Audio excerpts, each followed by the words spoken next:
Mike, how we doing? Great, Frank. Welcome to Perspective Shift. How are we doing today? Doing fabulous. Good, my friend. Yeah. Who are we going to be diving into today? Marianne Williamson. We got a couple of people that requested over the course of a year or so, and and I've listened to her for many years. My sister's really into Marianne Williamson. Okay. Yeah, so I like her stuff, and so we're going to dive into her.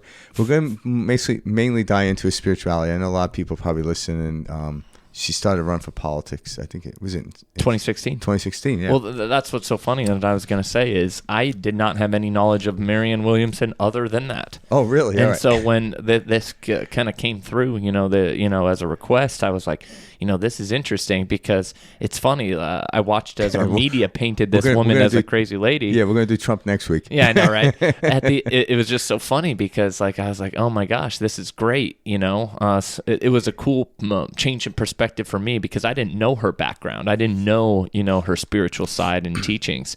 And so to come in the way I came in was like, whoa, this is somebody who I just assumed ran for president, didn't know much about, etc. And then to go back and learn about, her teachings, what she's been about, the book she's written, it was eye-opening. Yeah, and I think that's the cool thing about it because, like a lot of people, some people I've talked to about, like, that had followed for years, and it's like, why is she running for president? I'm like, why not? Right. But over the past... A little background. Yeah, what's that? Let's give a little background. Yeah, so she was born in 1952. Yep. All right, and I think at some point she went to college and dropped out.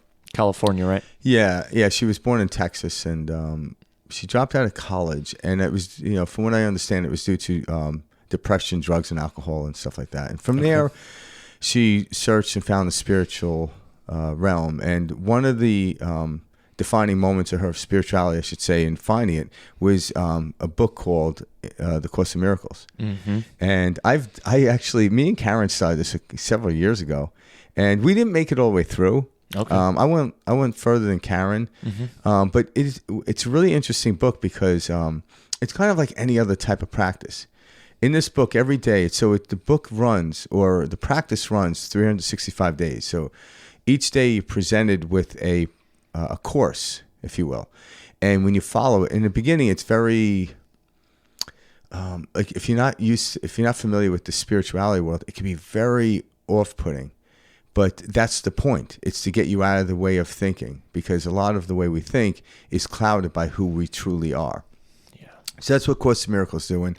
And she went through the Course in Miracles, and part of her teaching is, the background is she teaches the Course in Miracles from her perspective. Mm-hmm. I think Returning to Love is one of the books she's written. Return to Love, right? Yeah, Return to Love was one of the books she had written, and it's based on the Course in Miracles. So, and again, if anyone's out there searching for a method or something to study to get you into what I call the habitual mind of the way things really are, opposed to how we were taught to think, Course in Miracles is really good.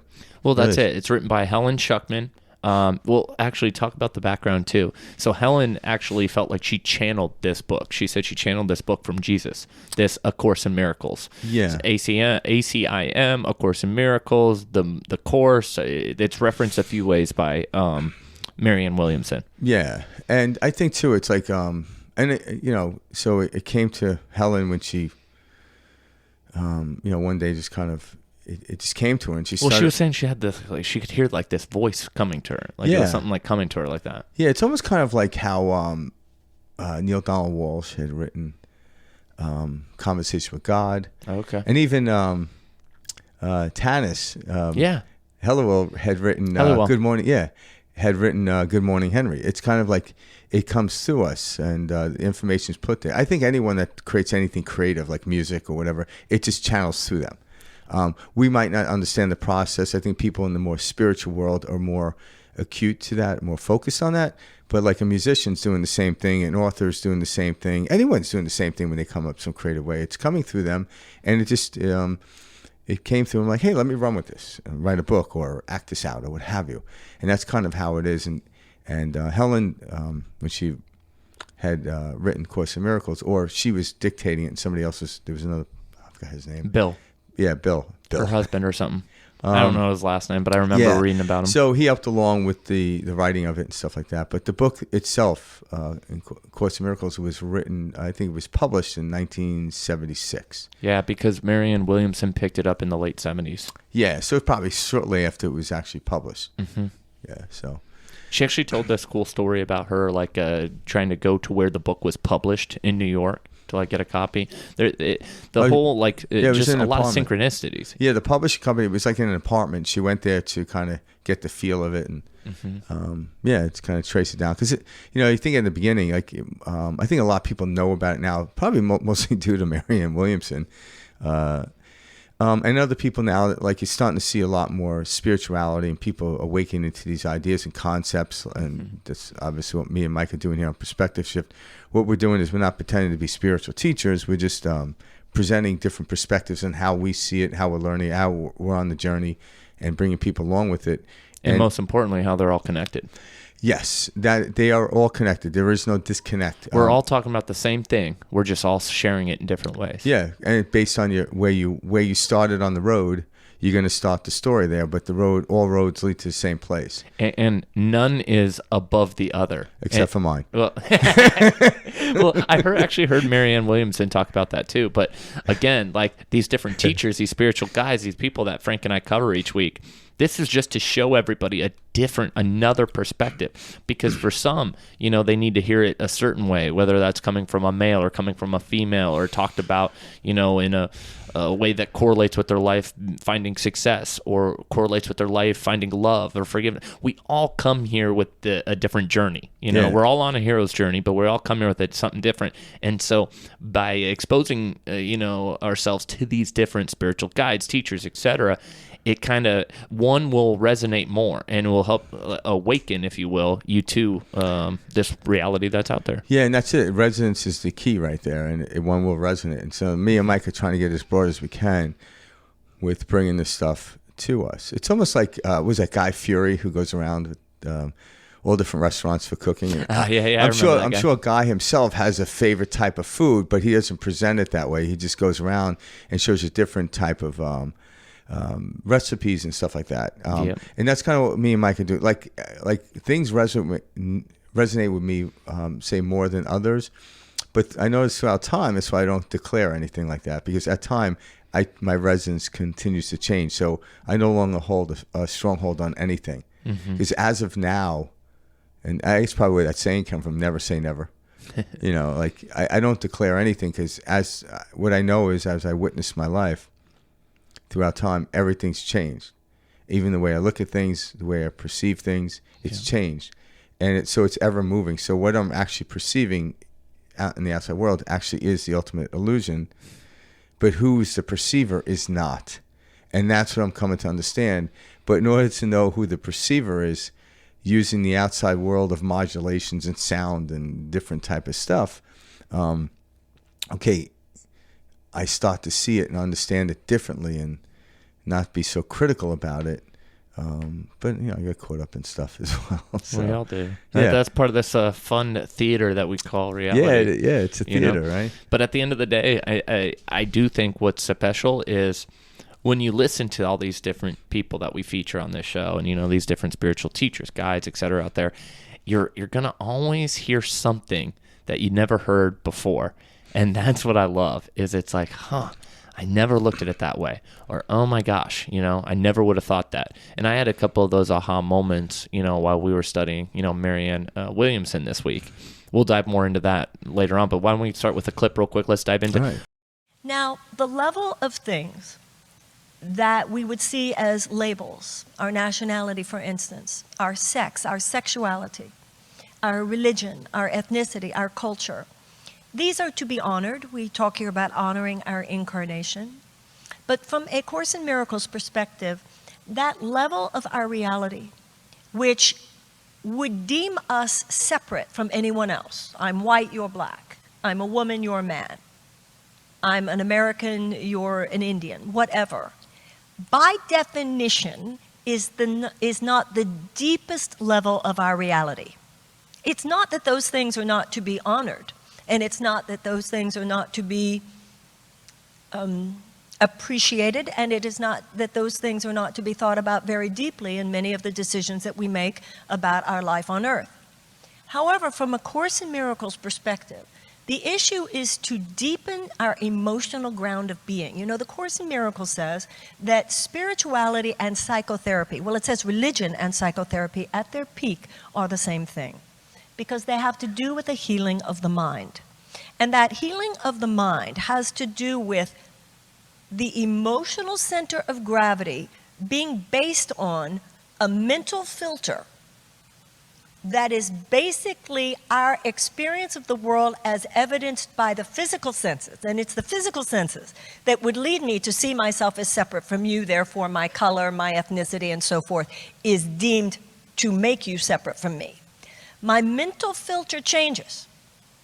The real spiritual journey, which is the real meaning of the religious journey, not in an exoteric sense of doctrine and institution and dogma, but in the internal esoteric sense of the changes within our hearts and the journey within our heart, from the head to the heart. That is one in which we shift the mental filter. And in shifting the mental filter, you can actually feel it within your body. We know, sometimes we can feel when we're spinning out. Somebody will say, you're spinning out. Or a term that sometimes people will say these days, you're leaking. Your energy is kind of all over the place. Somebody will say your energy is all over the place. And we seek to be centered within ourselves. And we seek to be centered within ourselves because when I am centered within myself, I am centered not simply in my mind, but in my mind when it is encased, as it were, within my spirit. Now, if my mental filter is only that in which I base my sense of reality on what my physical senses tell me, then by definition, I will see myself as separate from you. Now, there's a line in the Course in Miracles where it says, all of us feel alien here. And the reason you feel like an alien on this plane is because you are. The mindset that dominates this planet is a mindset of separation. And because it is a mindset that posits us as separate from each other, by definition, we feel fear here. The spirit is not at home in fear. The spirit is at home in love, because the spirit is love. So when we drop, and this is what a spiritual journey is, this is why we meditate, this is why we pray, we are taking what the Course in Miracles calls the journey without distance, from the head to the heart. The emotional center of gravity deepens. You feel this when you've meditated, you feel this when you forgive, we've all been there. The issue isn't that we haven't been there, the issue is how do we get there more often? That's the issue here. The issue is not traveling to a place where none of us have ever been. We're talking about traveling to a place that all of us have been to, but making it the rule rather than the exception, which too often it is now. And we go to that other place, and in that other place, even the word place refers to, look at the language there. Time and space are a description of reality as evidenced by physical senses. But Einstein said, time and space are part of the illusions of consciousness. And certainly the Course in Miracles would agree with that. In the real world is not evidenced by time and space. Time and space are themselves not real. We move into this quantum space. And in that quantum space, two issues about the quantum space. The quantum space is one in which you and I are not separate. You and I are dwelling in spirit, so that when you are at the deepest place within you, and that you are the deepest place within you, and you are the deepest place within you, and I'm in the deepest place within me, we do not experience ourselves as separate. Because love has replaced our fear. That's a really good video. I was going to say, great nice clip to kind of introduce Course in Miracles. Yeah, and it's kind of the understanding of that, and I think that's what a lot of people are searching for. It's kind of going home is what because everyone knows what home feels like. Mm-hmm. And I was talking to you earlier about that, but like when we leave our house, we put on this persona, costume, and we literally clothe up and stuff like that. We head out into the world, and depending on who we're going to run into, we preempt kind of an idea of what we're going to do with that person, and all of a sudden, we set up this whole system of costume and persona, and we head out into the world. And when we come home, we actually dissolve that. We take the costume off, and we go back to our natural state type of thing. So we're all familiar with that. And it's not, I'm not indicating everyone should go out there undressed, so to speak, but understand you're in costume like you're going to a Halloween party, and act appropriately in that. And if you understood that, when you see somebody else wearing the costume, they might not be aware that wearing the costume. You treat them accordingly to love, because you know they're just wearing a costume. They might not be aware of it. So once you get a grasp of this, what she's talking about, make this more familiar than making the idea of home or love becoming more of a familiar place than fear. And let's break that down a little bit more and spell it out. Essentially what we're saying is, this level of awareness that you have, not everybody out there has it. So if somebody's out there, and they're running around in their costume thinking they're this identity, this ego that they've created, etc., it's not our job to say, hey, whoa, you're not that, you're not that. It's meeting them at the level they're at and being that beacon of light. So they are like, they want to rise up to you. They want to rise up to that level, It's kind of like the forgive them for they do not know. That's one of my favorite quotes. And it describes it so beautifully, because when you really wake up and you understand these concepts, you can't judge somebody or shame somebody or be upset with somebody because they're not aware.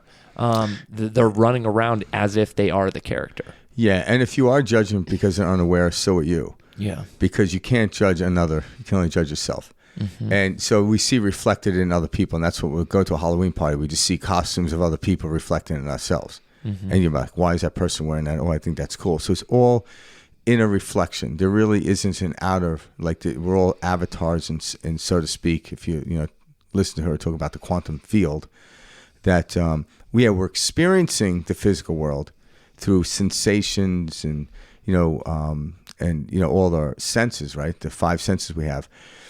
But why it's an illusion is because we don't really fully understand why it's all there.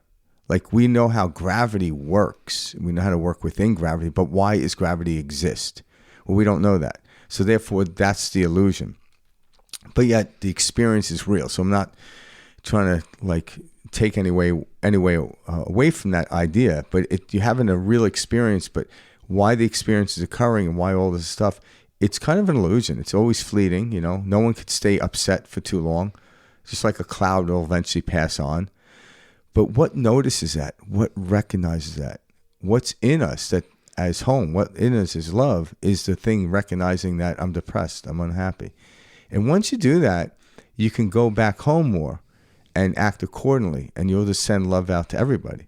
Yeah. But if you're judging, you're judging yourself. One of the one of the things that she mentioned in this too, this first clip talking about A Course in Miracles, was that we all kind of feel alien, to this planet, and because of our separateness. And I think that's very true. I think everybody listening can recall a time in their life where they're like, this doesn't make sense, or I'm not supposed to be here, or, what's going on? What is this planet? This is why we ask these deeper questions that, Frank and I talk about on Perspective Shift.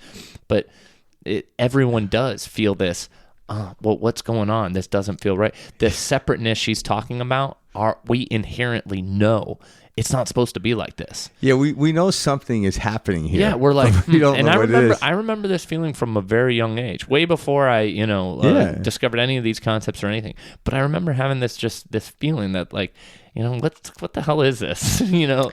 Yeah, it would almost be like if you were acting and you're on the stage and then you're going through and you get so caught up in your acting, and then you realize, oh, I'm acting just on stage, and at any moment I could cut and stop and redo it, type of thing. But I think growing up, you have people who nope, this stage, the act, that's it, that's everything. And so you have this I'm naturally no, and I'm pulling away from this, but you have friends and family being around you, kind of pulling you back onto the stage, going no, this is real and this is how it's played. Yeah, well, you get caught up in it, because when I think back from the perspective I'm in now, no one knew. Mm-hmm. Everyone was there's something wrong here. And some people went a different route to figure it out than and their route wasn't any less than mine.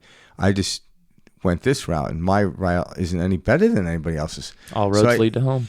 Yeah, it's very difficult for me to distinguish which is better or worse, but yet this preference or resonance, as Mike brought up earlier, what resonates with me now, that resonance will change, but there seems to be this fluid movement of resonance in me, looking deeper into some spirituality type of methods. But even at that point, the spiritual method, even like A Course in Miracles onto itself, is something to focus on. But even at some point, you have to let go of it in order to really have the experience. It's like A Course in Miracles is like the ultimate cab ride. But in order to get to the restaurant, you must exit the cab and just be fine with have no modality whatsoever. And that's what we're touching on here. Like even when you go into meditation, okay, I start out meditation, you start in, I start out breathing and you're doing all this stuff. But there's some point in the meditation, in every meditation I do, where I forget I'm meditating. And once I realize I forgot I'm meditating, I'm back to meditating. Mm-hmm. You get slammed back into a chair. But I no longer I no longer search for that experience anymore or long for it, because I realize that's who I am. So I don't have a problem kicking around in this illusionary field of modulations and light, because I have to keep reminding myself, but essentially I know who I really am, and I'm just the observer of it. But yet the body that I'm observing is sensing it. It knows the pain or the excitement, but all those things are always fleeting. So something that's fleeting is only an illusion. But the experience itself is real. Yeah. I like how she brought up too, healing of the mind. That's what this experience is. I mean, what we're all going through each and every day is we're in this battle with our minds. Whether that's, I'm not good enough, this is, I should be further along in life, blah, blah, blah, blah, blah. All this head chatter that we have. We have grown up in a society, at least from a Western culture perspective, which has never told us that we're not supposed to be thinking all the time. We're not supposed to be constantly running around our heads. In fact, it's more normalized. It's kind of like, oh yeah, this is what life is. You're just constantly thinking and constantly have this, story pumping through your head. That's normal, And that's why we have comedians and movies and television that makes jokes about, what we think about and what we feel and stuff like that. We're normalizing this very non-normal behavior, and constant thinking is very non-normal behavior, but we've normalized it. Yeah, but like what you said, like when you watch a movie, especially for me, I like comedians, when they'll say something, we all laugh. And the only reason we laugh is because we're doing that. But we realize there's something weird about what we're doing, so it's funny. Because if it was normal to do that empirically, you wouldn't laugh at it. But then you go back to doing it. Or maybe the comedian is the greatest spiritual teacher on the planet. Who knows? Maybe they're bringing up things in a lighthearted way to confront you rather than making you feel bad. They're making you laugh. Like, oh, should I do that? That's why the comedian's funny. Yeah. Oh, shit, you said it. You said it. What people think, that's the whole point of comedy. Yeah, exactly. So, and it is to bring up stuff right in our face, but everyone gets smacked with it, or no one gets smacked with it. Where sometimes to the form of religion, in the religious way, in what Marianne Williamson talked about, in the doctrine aspect of it, individually you'd be smacked in the face and told you're doing something wrong. And this is where religion became very difficult for people to follow. But actually religion itself at the highest level is what we're all seeking. The doctrines are, hey, if you followed me throughout my day and you try to do everything I do to reach whatever the hell you think I'm reaching, it becomes another doctrine. It's not what I do, it's how I feel about what I do. And throughout time, what I do shifts and changes. But the feeling or the excitement or the energy I put into it, the passion I do with it, that never changes. That might fluctuate, don't get me wrong, but my enactment of something, where I get the ultimate results, is the passion I put into it, not the actual thing I'm doing. Yeah. And I've realized that. So it's not what I do, it's how I feel about what I do. And if it's not working, check how you feel. Right? Really. And if it's not working, it has to do with how you feel. Because, everyone knows this. There's 50,000 diets out there. They all work. Mm-hmm. But if you don't believe in it, you're trying to prove somebody wrong. I remember that. Was it Super Size Me or whatever? Yeah, I remember that movie. So I watched some of the documentary. Like the guy set out to prove that McDonald's was, I believe it was McDonald's. Horrible. Right? Yeah, it was McDonald's. horrible for you, right? So according, and I'm probably gonna get this wrong, but over a period of like 6 months or 8 months, the guy almost died. But what I found funny is there are people that eat McDonald's their whole life and they're not in the best shape of it. They didn't almost die. So his belief, he did something in a belief that it's going to kill you, and it almost did. And I'm like, so was it the McDonald's or is it his belief? Now, there's a correlation with McDonald's. I'm not taking this away. Totally. I'm not trying to get people out there telling themselves that McDonald's is healthy. So there's a correlation. But the true causation is a conscious effort into something. See, what you're talking about there, Frank, is something I think about a lot because, like, what we do as like humans is, so we completely discount how we feel. Like, we all inherently know things, and when things are told to us, they feel right and we know them. But somewhere along the line, we were taught that to question that feeling and to question that and have to revert to science or facts or things outside of us to verify or validate certain things. And this kind of spun us off the road. So like now, or in my opinion, how the world is, like you go through reality with this knowing, and you gauge certain things by how it feels and how it resonates.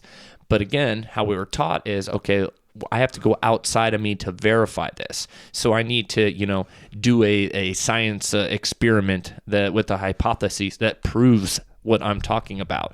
And so we go to these great lengths to prove things that we have already always known.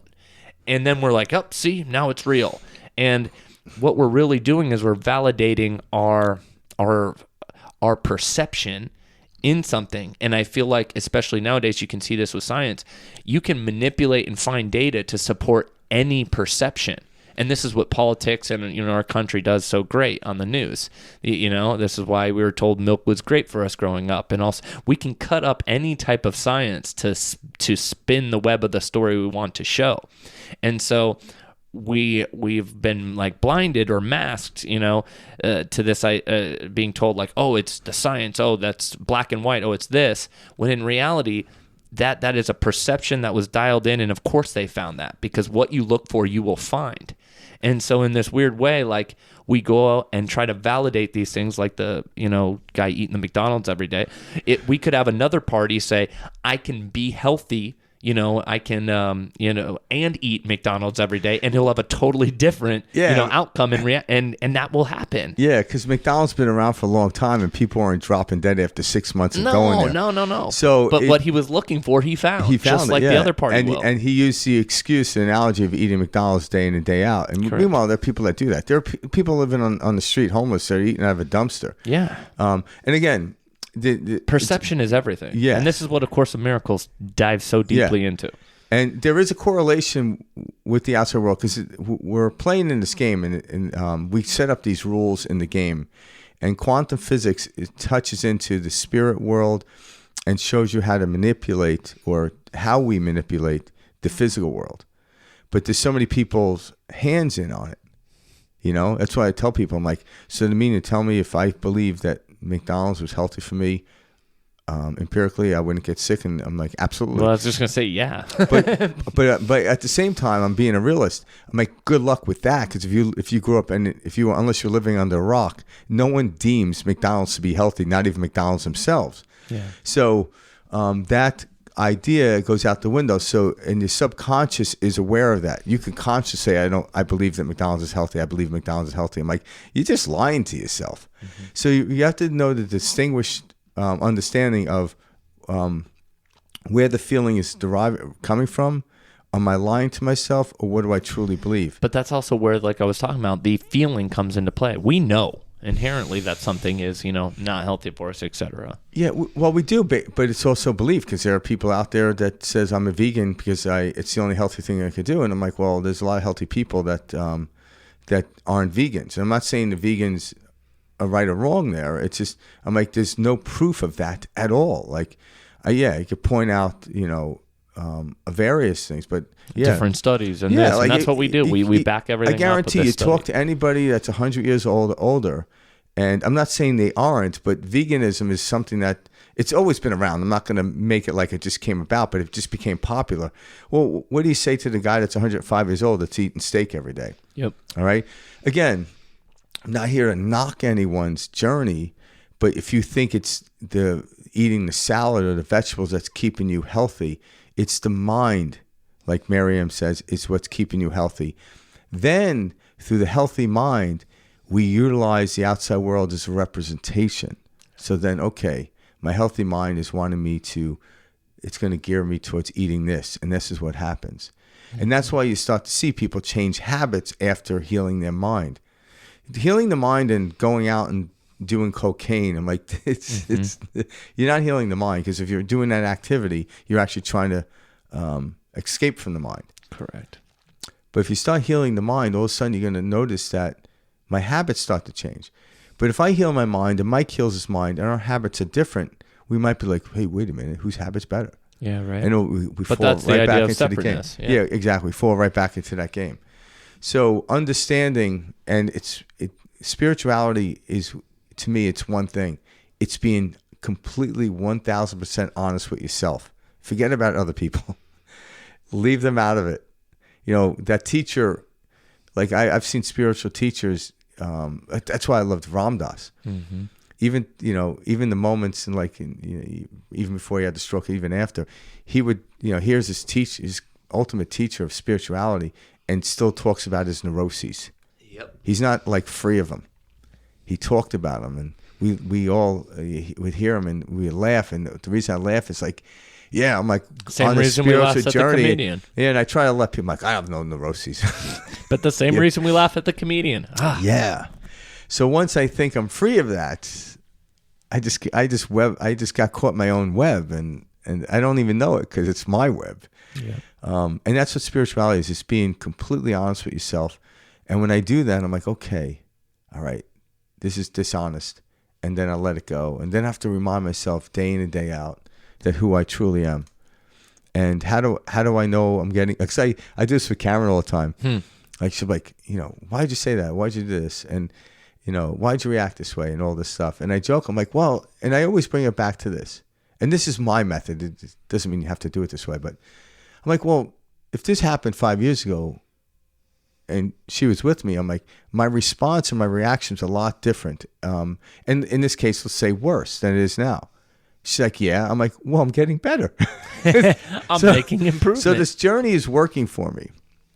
My goal, I don't have a goal necessarily, but if I had a goal, it wouldn't be to get to a place where I'm no longer angry, no longer depressed. I'm always happy.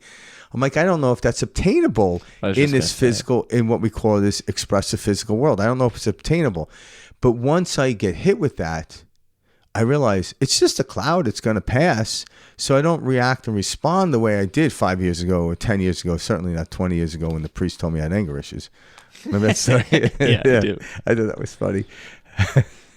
But so I realized, okay, I'm moving in this direction, and now I enjoy watching the clouds form. I like to watch the clouds dissipate and break apart, and then see the clear blue sky.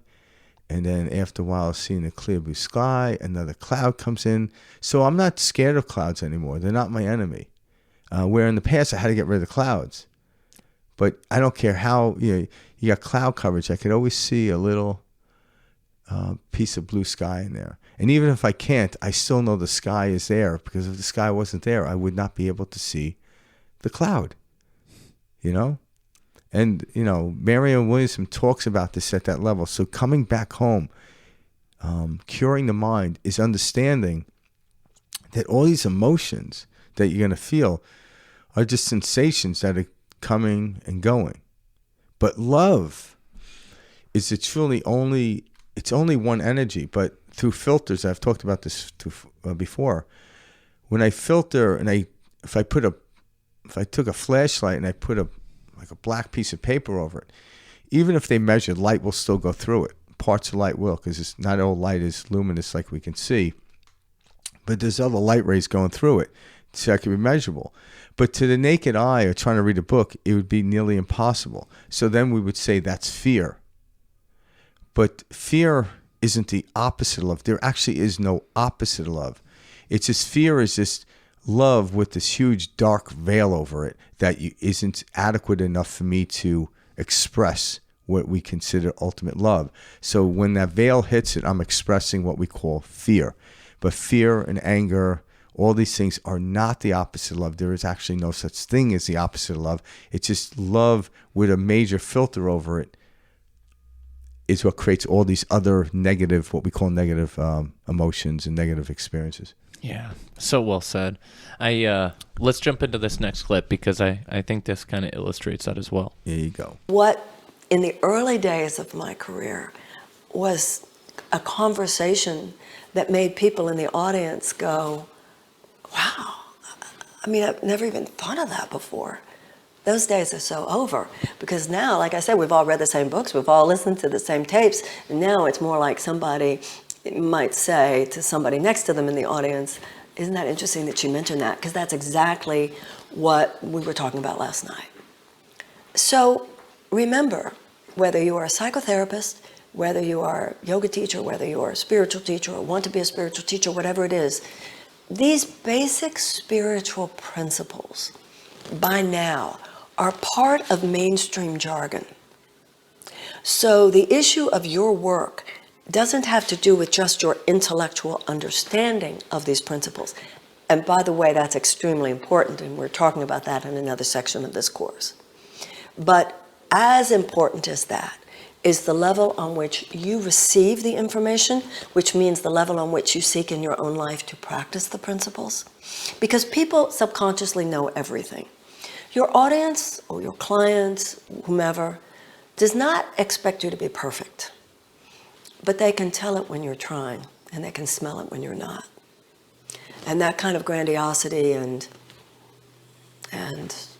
bogus quality that some people have where I have it and you don't, it's not the zeitgeist of this moment, it's not the impulse of this moment because it's not true. That's not the impulse of the modern teacher. The impulse of the modern teacher is I'm delivering this information because probably, not necessarily, but probably, I have been studying it and practicing it a little more time than you have been. And because of the fact that I have been reading it, studying it, practicing it longer, and also whatever work we do, which is work we're talking about in this course, hopefully I can dispense it. I can be a conduit and a channel for the information in a way that genuinely transmits it from my heart to yours. I like how she said that. That's exactly, goes in line with what we were talking about earlier. All we're doing is I have a viewpoint. I see something, I read something, I hear something, and I'm like Mike said, like you have this aha moment. And then I'm going to try to translate it as best I can in the moment I'm in to give somebody else in what we call like a shortcut. And this is part of how we evolve in this world, in the game we're playing, because there's certain things that people don't have to go through, and they're going to take it. But I don't even know if we're anywhere near the end of this game, or if there is an end to the game. I don't believe there is. That, as I peek and understand something, I have this light bulb go off in my head, which happens throughout time in your life and even everyone else's life. It's just I could see someone, I'm like, okay, I could show you a shortcut to where you need to go, but you're going to create another shortcut, and then they're going to create another shortcut, and you keep creating a shortcut, and then you realize, why are we creating shortcuts? Well, it's not really a shortcut. It's just a different way of looking at it, because there is no race here. There's no speed to get there. It's a process, and that's why like A Course in Miracles is a process you go through, and it's over the course of the whole year. Every day is something different, so 365 days. Mm-hmm. So, but some people give you a little insight. I'm like, oh, I didn't see it that way.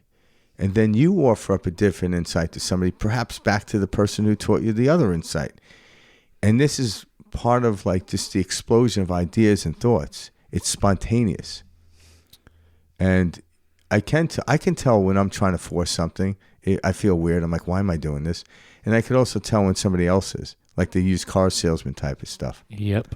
And like I realized, okay, don't do that. Like, I need more clients. I'm like, no, you don't. Mm-hmm.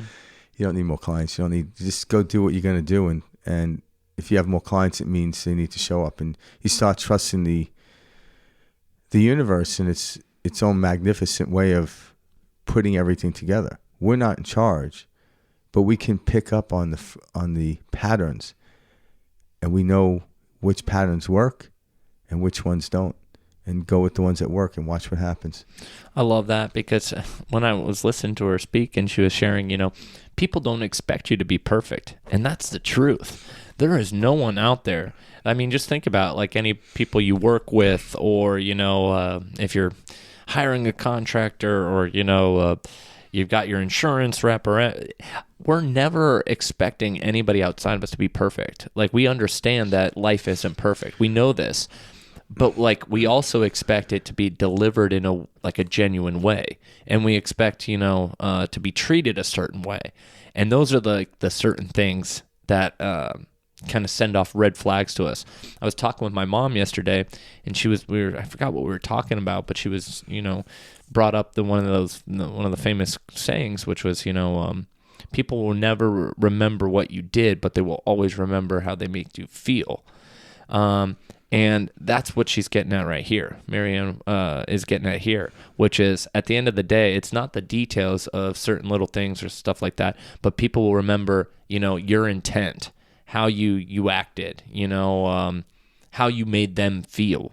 And that's what we carry away from a situation. We wind ourselves up and get ourselves and beat ourselves up that everything has to go perfect in exactly the way we envision it, but that's not the path. And the more we let go of that, need to be perfect, need for things to exactly unfold how we pictured them, the more beautifully it actually comes together. It is, because the perfection of life is the thing that witnesses the experience.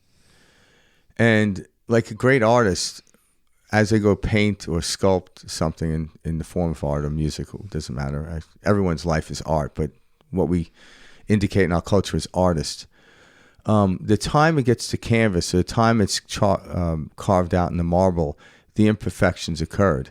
The perfection was already within them. And then when they were trying to translate it into the outside world, why is it imperfect? Why can't it be perfect? Because it's always fleeting. A cloud cannot be perfect because you can't measure it. It keeps moving. So, and that's really what it is. So give up on being, having the outside experience or the outside expression being perfect.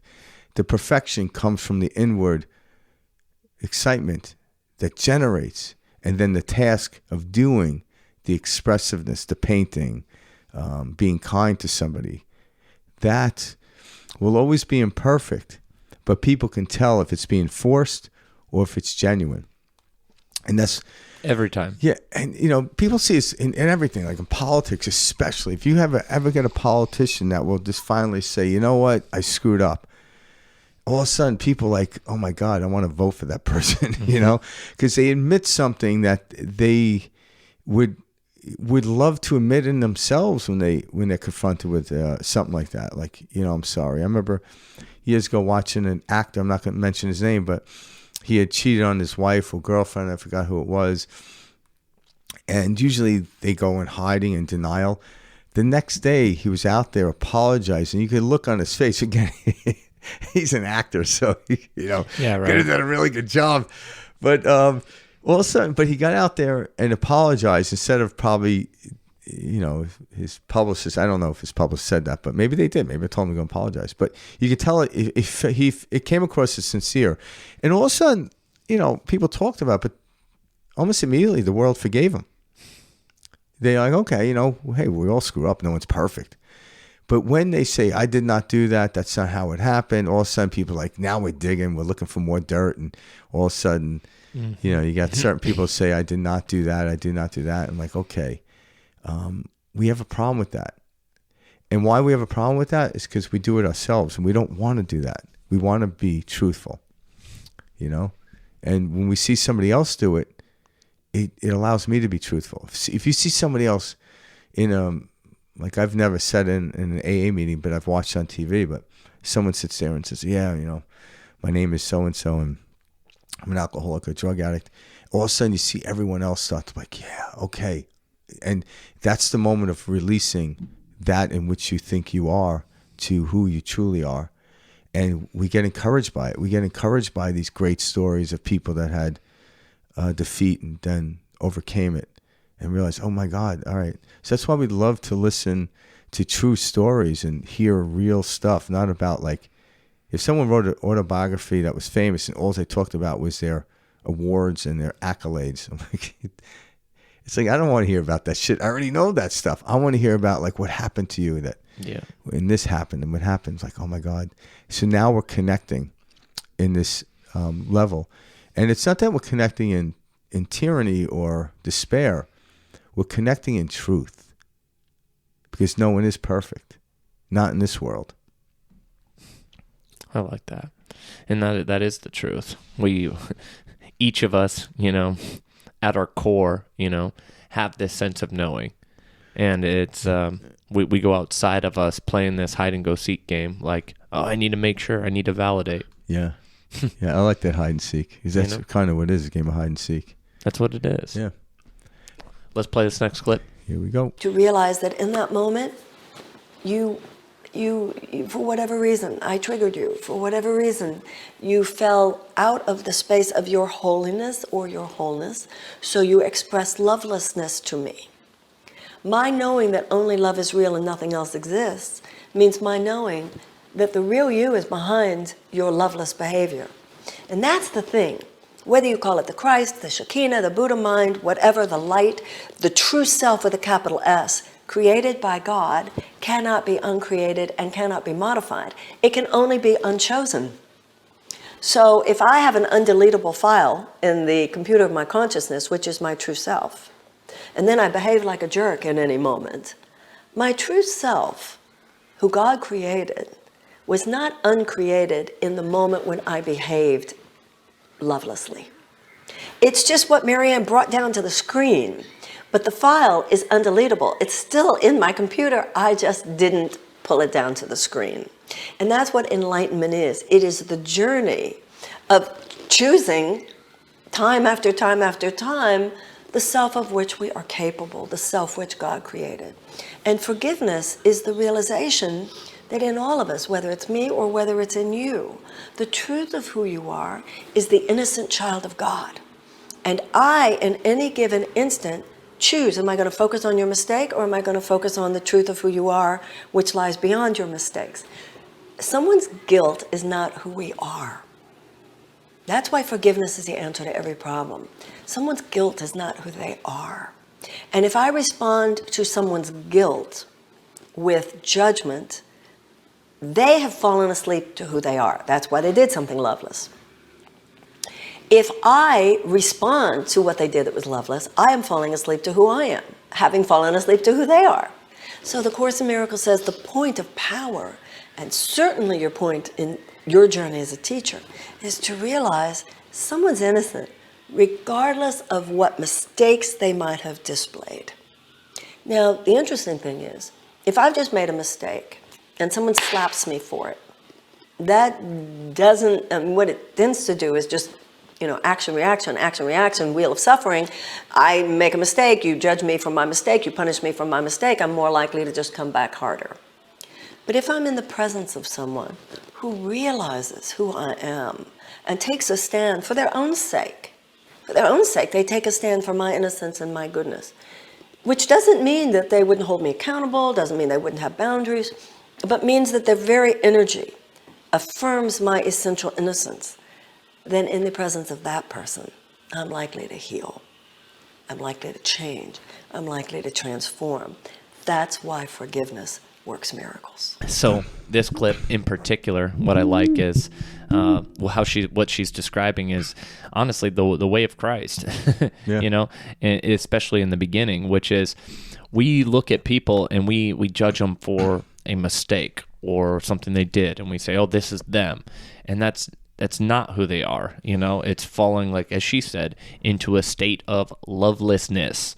And I like that. I thought that was great. But we fall out of that knowing, and rather than saying, "Oh, that person's bad because they fell out of their knowing," it's us knowing that the true self never left. And we need to help bring that vibration up. We need to help bring that person up. And it's not letting people get away with horrible things, or, again, like she said, not holding them accountable.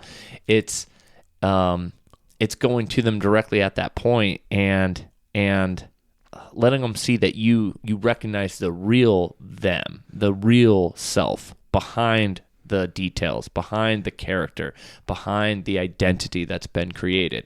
And that allows a little space for people to feel that love and not attach to suffering or lovelessness or pain and saying, "Oh, I'm this. Oh, I am these details that have played out," and carrying that story with them for decades and decades, and not allowing themselves to feel love because they feel they have to carry this narrative about mistakes made or their past with them. Yeah, and the way I also look at it too, I kind of go within, because the truth is I don't know anybody else other than the experiences I've experienced in my life. So if I do go out there and I see someone acting ridiculous, well, how can I recognize that? Because I act ridiculous as well. So it's not even about me forgiving them. It's about me forgiving myself to even recognizing that they're being ridiculous, because then I am ridiculous myself.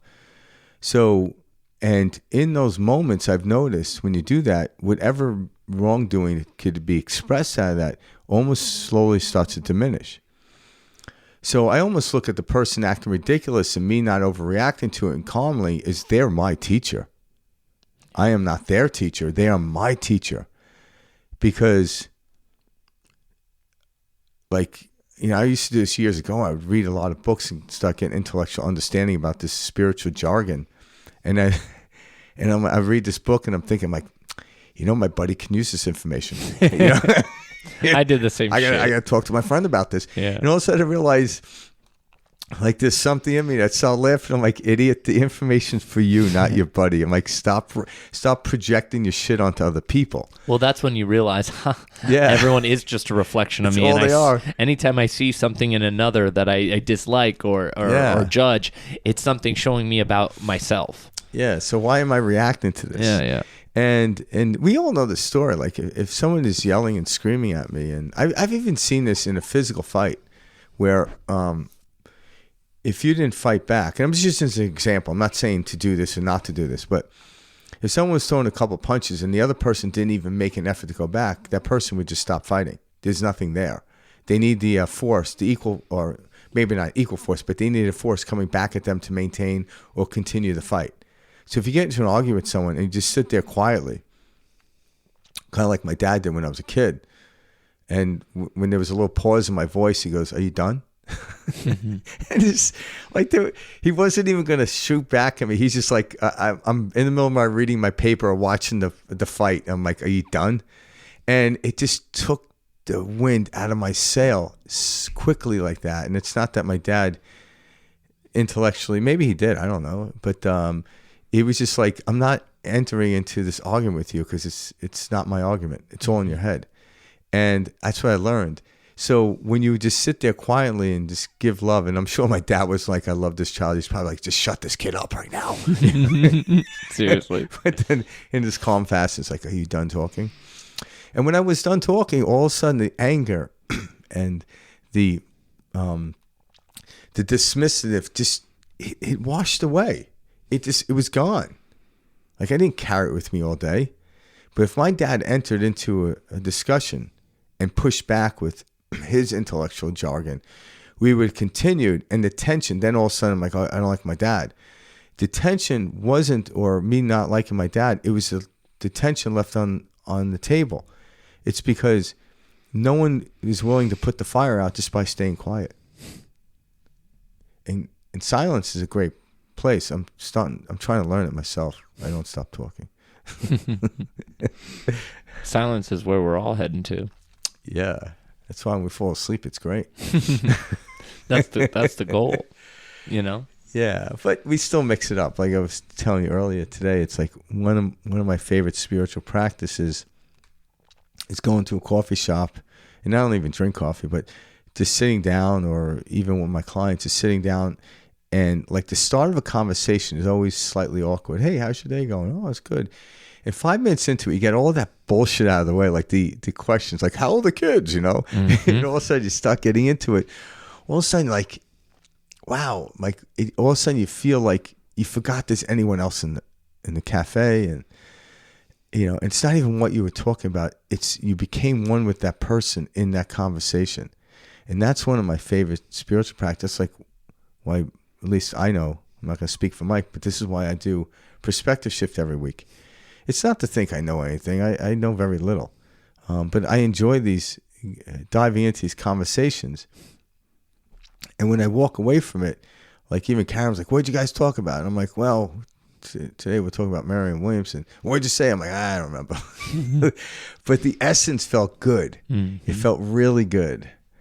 And that's it. So then I have to go back. And that's what we need to be the judge of. Yeah. How are we feeling when we leave certain situations? It was a good conversation. It felt good talking about it. And when it starts feeling bad, I'm like, okay, what's going on? Like, I'm okay. I'm prejudging. I'm trying too hard. I'm trying to say the perfect thing, and I'm like, I don't even know what the hell the perfect thing to say is. Yeah, but that's where we all trip up in life.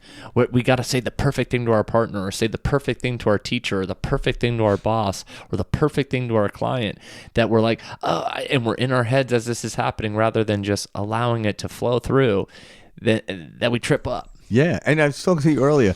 So the difference between trying to do the perfect thing is like the equivalent to telling a knock-knock joke, opposed to just pulling up a point out of thin air and making people laugh. But you weren't waiting to insert it. It just happened, and all of a sudden we start laughing. You know, mm-hmm. I had working with a client the other day, and I forgot, I was saying something to her about like, yeah, I got these thoughts that come into my head, and it's crazy, and she's listening to me. I'm like, it's a good thing I don't enact half these thoughts that come in. And she just said to me, she's like, I agree. And the way she said it, I couldn't breathe. And she's funny? Like, she's 88 years old. I'm like, I'm thinking to myself, this woman dies. I got to explain shit to her family. Seriously. We couldn't stop laughing. And I had to walk away. Tears are coming down my eyes. And all she said was, I agree. Like, seriously, like, I agree. Like, and it was spontaneous. It was the greatest laugh I've ever had. But telling a knock-knock joke, yeah. Like I was telling Mike, when someone goes knock-knock, I start laughing. Like, you haven't heard the punchline. I'm like, no, the fact that you're actually telling me a knock-knock joke is the funny thing. Is the punchline. This is ridiculous. Yeah, stop with the knock-knock jokes. Well, that's it. We're trying to set this up, you know. Here's what's going to happen. This is how it's going to turn out, rather than just allowing it to unfold. Yeah. And Marianne Williamson really dives into this, and she explains. And I'm glad we're getting into this, because this was kind of a slap in the face for me. But how she talks about ambition. And one of the things she was saying is, ambition is like, trying to say you know better than God, or trying to say, you've got a better handle on this, better control, rather than allowing things to effortlessly flow. And that was a huge wake-up call for me personally, just because I've kind of always prided myself off of my ambition, because I would consider myself an ambitious person. But like I said in the beginning of this episode, these aha moments we have listening to different speakers talk, this was one I had with Marianne Williamson, which was her talking about how ambition is not, the rosy ambition that we've been painted, in Western culture, because that is something that we pride ourselves off in Western culture. You tell anybody that you're ambitious, or somebody's ambitious, that's a compliment. That's a blessing. That's great. But in reality, that's you saying, no, I don't need to allow everything to unfold and accept it how it is. I must go out there and do it. Or how she says it, take the bull by the horns, Yeah. And it's so funny because that's true.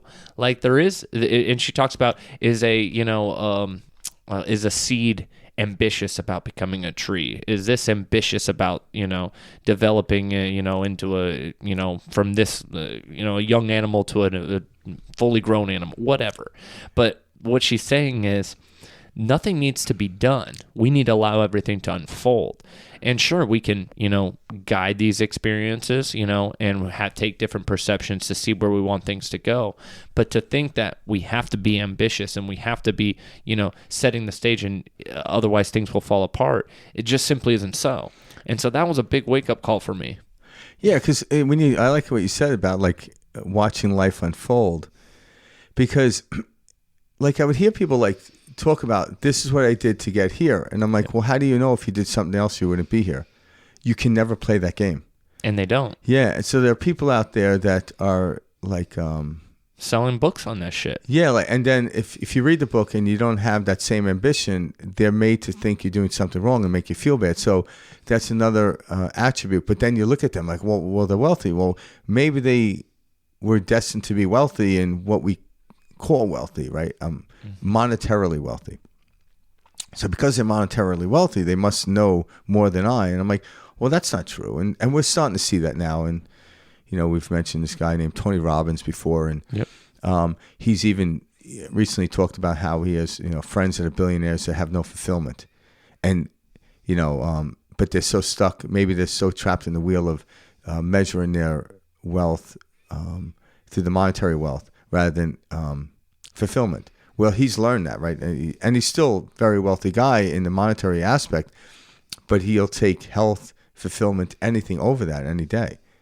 So again, was he destined to go there regardless of the route he took? Would he end up there anyway? Was that the role he got? Or did he do something over and above? And I think when we hear the stories of these different people, to shed light that, hey, we're all in this messy place. No one's right, no one's wrong. This isn't the litmus or the value in which we should value life on. These outward things. It's the inward feeling. Fulfillment is within. No one could explain or construct fulfillment to me. But I could show somebody $1 million.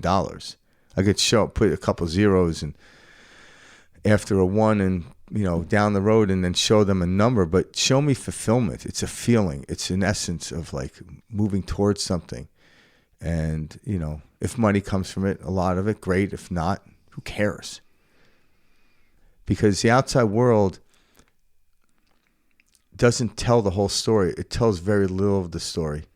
But it's part of it, though, so we don't discard it. There's a correlation with that to what we're doing, Because most people that do, when they break through something and they start to see this pattern working and they're moving in a direction rather than against it. But they didn't create the flow of the river. They're no longer paddling upstream. They're going with it. All of a sudden, the outside world starts to produce different fruit. So maybe more money will come, more health will come. But it's because they stopped fighting and went with it. But if someone says, okay, I've done everything, I'm doing great, more money come, but how come I don't have $300 billion in my bank account like Elon Musk? I'm like, well, it's different. I'm like, why are you comparing yourself to Elon Musk? I'm like, I tell people, I'm like, he needs $300 billion. He's trying to get to Mars. Like, I'm just trying to get to Carlsbad in the summer, I don't need $300 billion. And his path is completely different than yours. So stop comparing and thinking you should be him. It's funny you say that. Like, I was thinking about something very similar yesterday. So, yesterday was Sunday, so I went to your meditation. So I did the meditation, and then thanks for showing up. Of course, so we had a great time. Yeah. And then I did this. I go home. I had a little work to do, but I had an open evening, and I was like, I'm gonna go get some sushi. I haven't gotten sushi in a while, and I was like, I'm gonna go by myself and get some food, right? So I go to this sushi spot that I've never heard of by my house, and I'm sitting there eating, and I'm just like eating edamame, and I ordered this like specialty roll that like sounded good or whatever. So I'm waiting for that to come out, and I'm sitting there, and I'm like, this is so funny. Like, I live like a king, like truly. Like, I'm sitting here, relaxing, not a care in the world, food being prepared, great. And even the food I wanted, today I feel like sushi, not do I have enough grown, materials to put together something edible to eat. Or have to go fishing to catch the fish. Catch it. Yeah. It's like I do a process. I felt I wanted sushi, so great, I'm going to go get sushi, and to me, like, I'm sitting there and I'm going, oh my God, like I live like a king, like truly.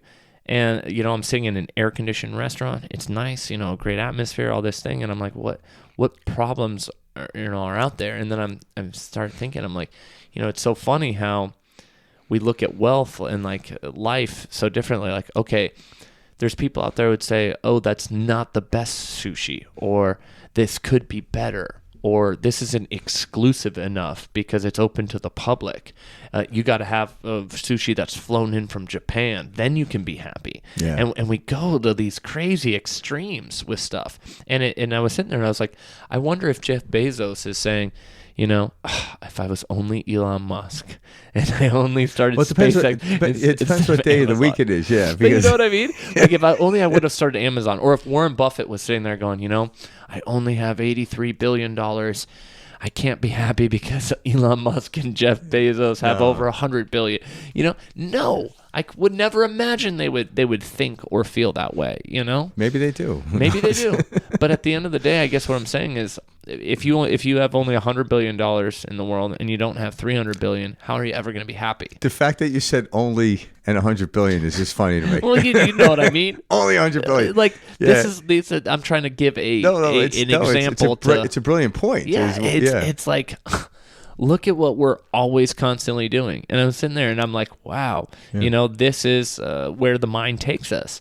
No, this sushi is not good enough because it's not flown in from the exact place, where sushi was created. Yeah. And if this could have been a more exclusive experience, and this could have been this. And this is what our mind does. Yeah. And then we create restaurants and we create environments for that and we try to cater to that. And then people feel like, well, I'm not there, so I've got so much room to go. And it's like, no, they're not there either.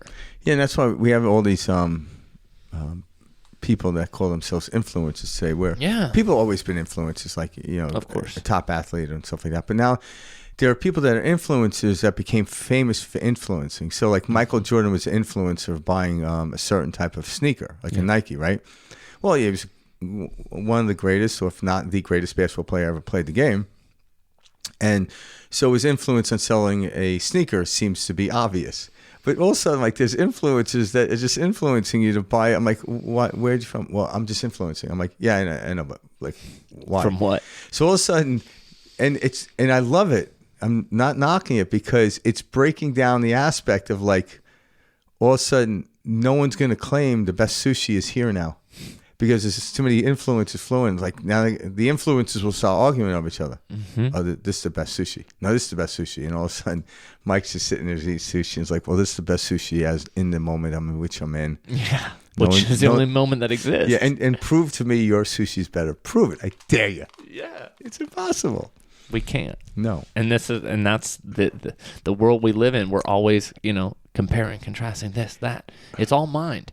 Yeah. And it's running around like crazy. And we think, oh, I don't have it good enough because I don't have this. Yeah, and that's what creates what we call anxiety, and then eventually depression. And then that takes us down the road of financial hardship. It takes us down the road of issues in your marriage, with your family, with your significant other and partner, whatever. Yeah. With your children. It's this constant judging, this constant comparison, this constant dissatisfaction. Yeah, keeping up, as they say, with the Joneses. Yeah. And that is tiresome. It is tiresome. Yeah. And I tell you, I fall in that trap every once in a while. I don't stay there long. I get out of it quickly. But I notice, like, wow. And why I get out of it is because I can feel the ickiness of it. And I'm like, what am I doing? This is ridiculous. And then I go back to this pure place where, like, everything shows up. Like I got excited yesterday because about 7 weeks ago, I realized that my passport is about to expire. And I realized I'm going to Europe in June. So I'm like, all right. So I send everything out. And it says, you should get your passport in about 5 to 7 weeks. Well, as of yesterday, it was like 8 weeks in. And I'm like, oh my God. I'm like, now, it's not the end of the world. drive down to Tucson, live in Phoenix. In Tucson, you can actually get it in a day, but you have to go down there, or you have to take off. I had to rearrange my schedule and sit there for like 5 hours. I didn't know you could do that. Yeah, you could do that. So I'm like, you know what? I'm not going to worry about it right now. Next week I'll worry about it. This is what I'm telling myself. And then Karen went to the mailbox yesterday and it came in, and I was like, yes. And I'm like, and Karen, I'm like, and I told Karen, I'm like, see, the universe works. She goes, yeah, but if you did this a year ago, we wouldn't be in this situation.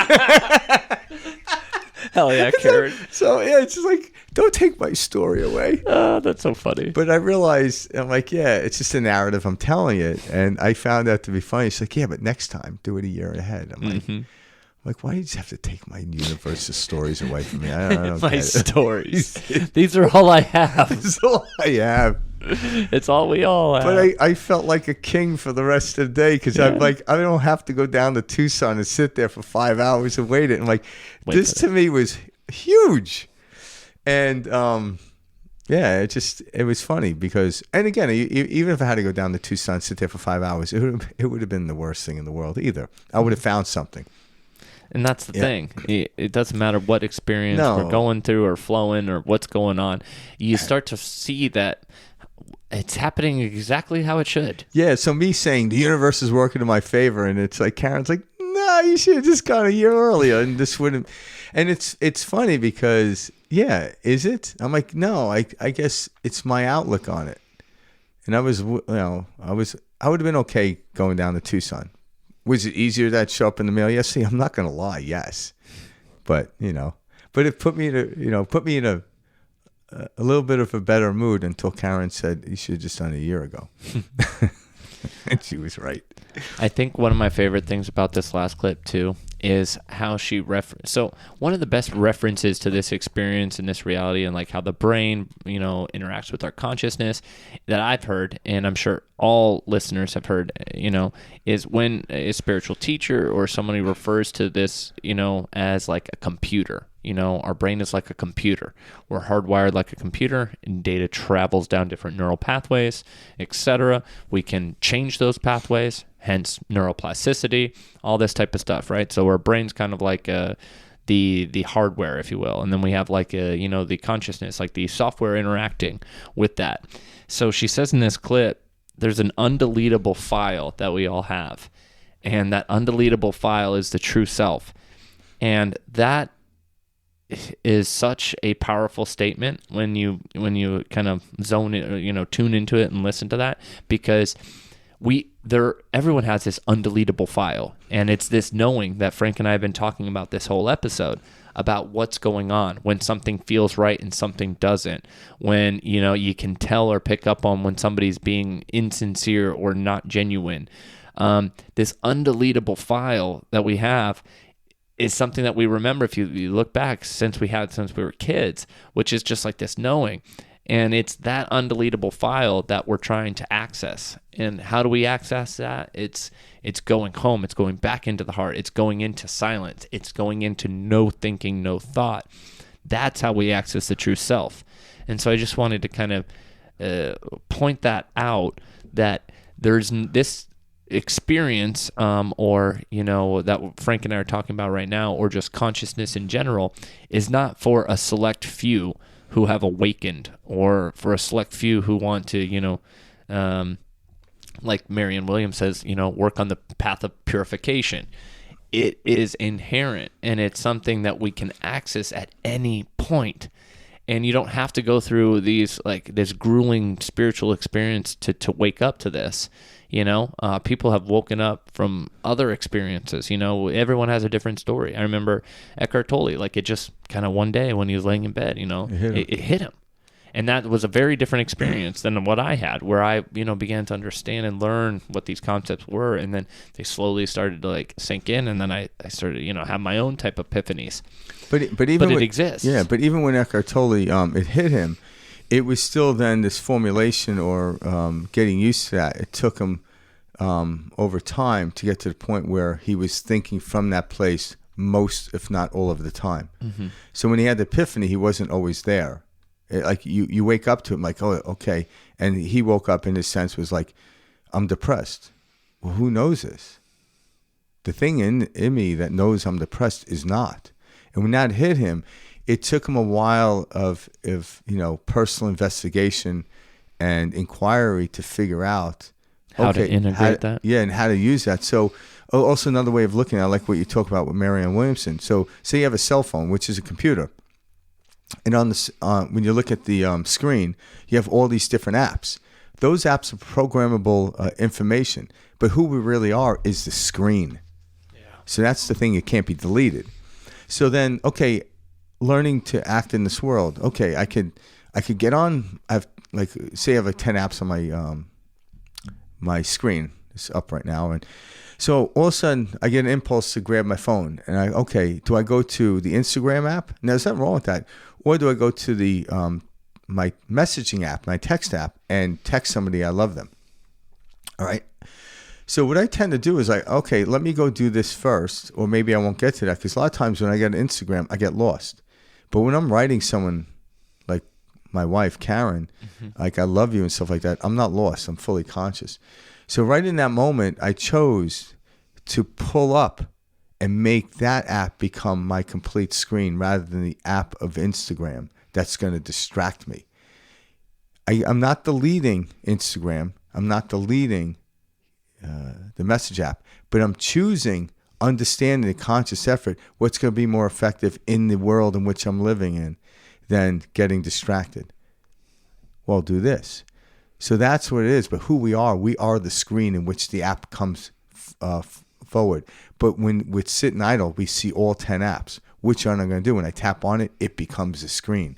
So if you have an app on in your hardware called hate and you hit it, everything is hate. But well, there is an app called love because the phone itself is love. But then, okay, what app would be more suitable for the moment in which we're in? We'll choose that one. And then when you do that, okay, I'm doing this and I'm going to tell somebody I love them and do that. And all of a sudden I get complete ripple response. It's more of a conscious effort. But if you go on, so I could go onto Instagram and be conscious because I'm looking at a recipe or a way to work out. Yeah. But when you get lost in it, and then you start to, that's what we're talking about. So the phone itself, the screen itself is who we really are. But we live in a world where we have to pull up these apps in the acting how we do. So which one am I pulling up? Oh, okay. Be conscious of that. Because when we pull up, that's who we are in the moment in which we're in. Expressing it through the phone. But if I hit the Instagram app, my phone becomes Instagram. I don't see the screen anymore. Mm-hmm. But when it's down, I see all 10 apps. I could see them all. Which one am I going to choose? Do I choose hatred? Yeah, hatred's in me. But love is always there. Love is always there. It's how am I going to express it? That's the undeletable file. Yeah. Yeah. That is, exactly. You can't delete that because it's your phone. Mm-hmm. So it's just putting that in your mind, like what Mike was bringing was a brilliant point, but just now when you could see it, then acting it, and then you feel the fulfillment of it. Because what we're talking about right now is some intellectual jargon. But if it can get you to the point, like if I see a sign that says beach and it's pointing this way, and I follow the sign, once I get to the beach, I no longer need the sign that says the beach. Oh, okay. All right. Because you're not on the beach and it says, there's imagine like they put in the sand beach. I'm like, oh, like, yeah, you don't need water, beach, sand, No, I understand it is. But where is the water? It's that way. So these conversations we're having, me and Mike are just pointing, but you have to take the journey to the beach. And then when you do, like, you have to let go of the words, let go of everything. We can't tell you what the feels like. No. You have to go to the beach. But anyone that's been to the beach would be like, oh yeah, what do you like about the beach? And all of a sudden, like, oh, that's a weird question, And you start picking out individual things. Nothing wrong with that, but it's just, the beach is just like, oh. It's an experience. Unless you get sand kicked in your face, and it's like, oh. That's what happened that day at the beach. But yeah. And Marianne Williamson, this is what she teaches, going back to the undeletable app or program or file and start from there. then as you do, what other files are you pulling up? You know, how am I going to express love? Anger is an expression of love, but it's so diminished from it. It's just so covered over that it comes out as anger, right? It really does. That's why your loved ones can get very angry at you. It's because the veil is so thick that love doesn't come through. So anger is a representation of it. That's why parents will get angry at their kid. If they didn't give two shits about their kid, they wouldn't get angry when the kid did something wrong. Right? So there's love there, but it's so masked over. It's so veiled over with such, where the love can't shine through properly. It comes across as anger. It doesn't work, but I'm angry because I love you so much. Well, that's a true statement. But the way they're expressing it is very weird. It doesn't feel right. You know, it doesn't feel right. Well said. Yeah. Going through, you know, Marianne Williamson stuff, guys, there's a lot of great content that she has online. And it dates back, 11, 12, 13 plus years. Oh, even more than that. Yeah. Yeah, go back, look at her old stuff, because the new stuff is all political, and it doesn't wrong with it. But what happens when I notice when I watch the political stuff, the people asking the questions are not asking from this place. So she has to answer it according to where she is. And sometimes it can be a little tricky. It's how political commentation is. But, you know, I think, is she going to attempt to run again? I have no idea. Yeah. I don't believe so. I don't think she's announced anything or anything like that. I haven't heard anything. But yeah, there's content out there on YouTube. Check out her books. She has a website as well. Just go to Marianne Williamson. I think it was a total of 15 books that she's put out, guys. I know that 6 of them made it on the New York Times bestsellers list, and then 4 of them were #1 bestsellers. So, she's got some good reading out there. There's good material, source information. And again, she derives a lot of this from the Course of Miracles, by Helen. Is it Schumann? Schuckman. Thank you. Yeah. Helen Schuckman. So check that out too. The Course of Miracles, that's something I think everybody can, really dive into and learn something from. She also has a podcast. I did see a podcast, when I was researching her. So I know she's got a consciousness type of podcast. So you can find that information. She, interviews different guests, talks about different topics. There's a lot out there. I saw this interview with Deepak Chopra, interview with Oprah. Go out there, tune in, listen to what Marianne's talking about, and, find this information for yourself. Yeah, see if it resonates. If it does, great. Yeah. And if you guys have any other, spiritual teacher or any teacher that you want us to cover, just please send us in, because we got this from one of our listeners. Out. And we like it because me and Mike need fresh ideas. Yep. So reach out. You can reach us at perspectiveshift2020@gmail.com.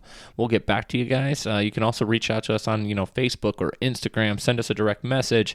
All that gets back to us, and we'll respond accordingly. Yeah. All right, everyone. Thanks for listening in, and have a lovely day. See you next week, guys. Peace out.